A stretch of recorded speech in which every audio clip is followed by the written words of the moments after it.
आप ये मैसेज पढ़िए। इसको पढ़ने के बाद आपको हंसना है या फिर अपना माथा पटकना है, आप खुद डिसाइड कीजिएगा। लिखा गया है, ये है मोहित सचदेव जो कि यूक्रेन में रहकर मेडिकल की पढ़ाई कर रहे हैं। रूस ने यूक्रेन पर हमला कर दिया और जब मोहित को भारत वापस आते समय रूसी सेना द्वारा रोका गया तो मोहित ने बताया कि वो भारत के नागरिक हैं। तो रूसी सैनिकों ने पूछा कि क्या आप उसी भारत की बात कर रहे हैं जहां के प्रधानमंत्री परम तेजस्वी श्री नरेंद्र मोदी जी हैं। जैसे ही मोहित ने मोदी जी का नाम लिया तो रूसी सेना ने मोहित का गले लगाकर स्वागत किया और सेवा सत्कार किया।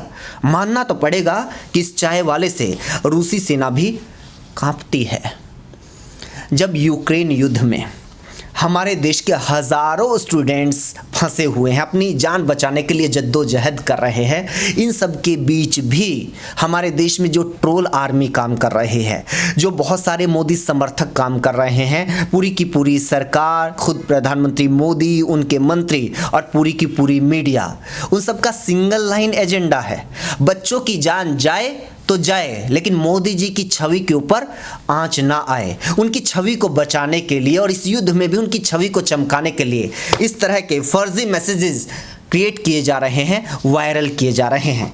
एक और उदाहरण है इसका, एक व्हाट्सएप फॉरवर्ड है, एक फोटो के साथ में, एक वीडियो के साथ में इसको चिपकाया जा रहा है। लिखा गया है, Russian president Putin himself went on aircraft Air India to meet Indians, what a respect for India have earn, great work by government of India and PM Modi, hats off to him.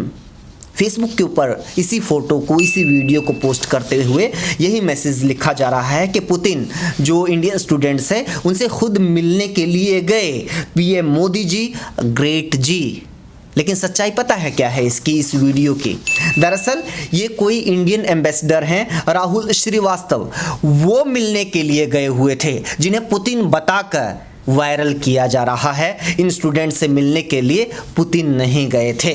संवेदनहीनता की हद तो ये हो गई है कि सिर्फ मोदी जी की छवि को चमकाने के लिए या बचाने के लिए इस तरह के फर्जी मैसेजेस क्रिएट नहीं किए जा रहे हैं, वायरल नहीं किए जा रहे हैं, बल्कि जो स्टूडेंट्स इस मुसीबत में फंसे हुए हैं उन तक को ब्लेम किया जा रहा है। यहाँ तक कि जिस स्टूडेंट की मौत हो चुकी है, नीरज, उसको भी ट्रोल आर्मी ने नहीं छोड़ा है। नीरज की मौत की खबर आई तो पूरा देश सन्न था। जिस भी व्यक्ति में थोड़ी बहुत संवेदना होगी तो वो दुखी था, लेकिन इस दौरान भी ट्रोल आर्मी अपना काम कर रही थी, इन स्टूडेंट्स को बदनाम करने की कोशिश कर रहे थे।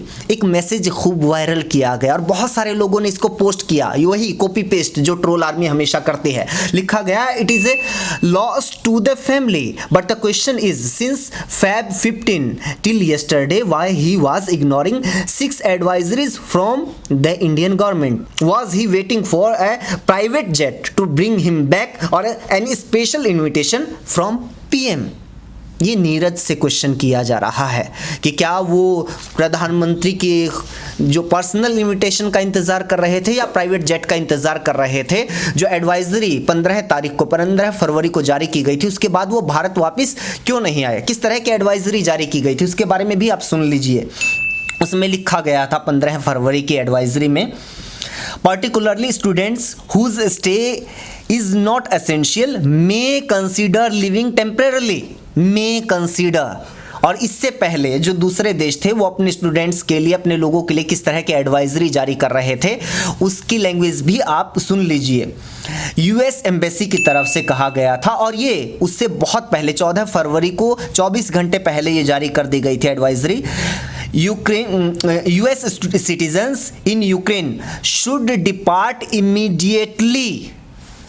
और देख लीजिए, यूके की गवर्नमेंट की तरफ से 12 फरवरी को यह एडवाइजरी जारी की गई थी। उसमें कहा गया था British nationals in Ukraine should leave now.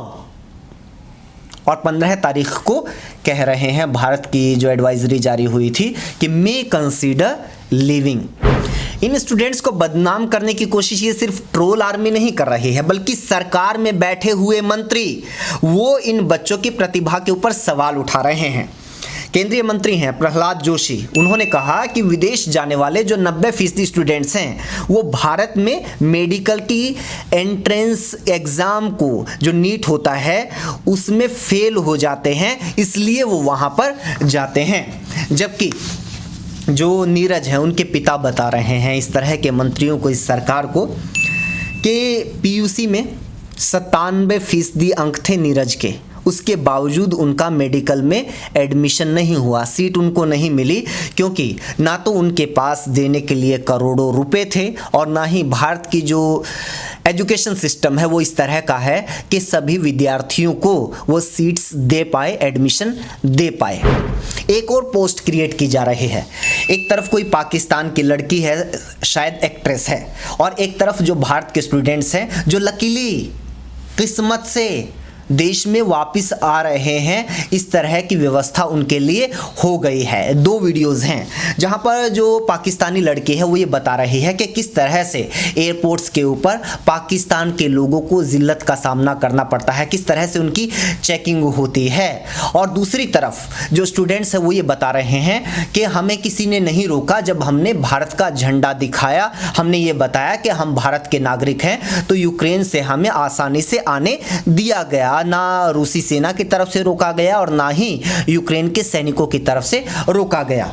जो पाकिस्तान के नागरिकों के साथ होता है, ये यूक्रेन युद्ध के दौरान नहीं हो रहा है, ये आम तौर पर ही पाकिस्तान के नागरिकों के साथ इस तरह का बर्ताव होता है एयरपोर्ट्स के ऊपर। और खास तौर पर जब अमेरिका के ऊपर हमला हुआ था, वर्ल्ड ट्रेड सेंटर के ऊपर हमला हुआ था, उसके बाद से मुसलमानों के साथ काफी हद तक ऐसा ही होता है जिस तरह का बयान ये पाकिस्तानी लड़की दे रही है। इसका यूक्रेन युद्ध से कोई संबंध नहीं है और ये तब से हो रहा है पाकिस्तानी नागरिकों के साथ जब मोदी जी प्रधानमंत्री नहीं थे, तो इससे मोदी जी का भी कोई लेना देना नहीं है। और रही यूक्रेन में भारतीय नागरिकों को रोकने की या फिर जाने देने की परमिशन देने की बात, तो किसी को नहीं रोका जा रहा है। बाकायदा रूसी सेना की तरफ से भी ये कहा गया है कि यूक्रेन में जो खुद यूक्रेन के रहने वाले लोग हैं वो भी यूक्रेन को छोड़ दें, सुरक्षित स्थानों के ऊपर जाएं, बॉर्डर्स के ऊपर जाएं, और बाकी देशों के जो लोग हैं वो तो बिल्कुल यहां से निकल जाएं। रूसी सेना की तरफ से यहां तक कहा गया है कि वो रोड्स को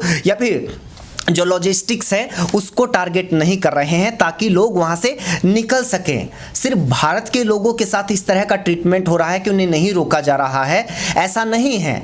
कोई भी जो यूक्रेन छोड़ने की कोशिश कर रहा है सभी को वहां से जाने दिया जा रहा है, लेकिन बहुत सारे लोग फंसे हुए हैं क्योंकि वहां पर बमबारी हो रही है, कहीं से भी गोला बारूद आ रहा है, गोलियां आ रही हैं, मिसाइल आ रही है, जान जाने का खतरा है, इसलिए लोग बाहर निकलते हुए डर रहे हैं। और हजारों स्टूडेंट्स इसी जद्दोजहद में फंसे हुए हैं क्योंकि एडवाइजरी तो अब जारी कर दी गई है कि किसी भी तरह से बॉर्डर पर पहुंचो, किसी भी तरह से पहुंचो।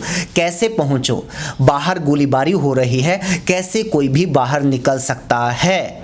इसलिए स्टूडेंट्स मदद मांग रहे हैं कि यहाँ से निकलने में, कीव से निकलने में, खार्किव से निकलने में हमारी मदद की जाए। बॉर्डर पर पहुंचने के बाद या रोमानिया या जो भी साथ लगते देश हैं वहां पर पहुंचने के बाद तो कोई खतरा है ही नहीं, वहां पहुंचने के बाद तो फिर निकला ही जाएगा। वहां पर सरकार की इतनी जरूरत नहीं है, जरूरत है सरकार की कि उन लोगों को रेस्क्यू किया जाए उन एरिया से जहां पर युद्ध है, जहां पर दोनों सेनाएं भिड़ रही हैं।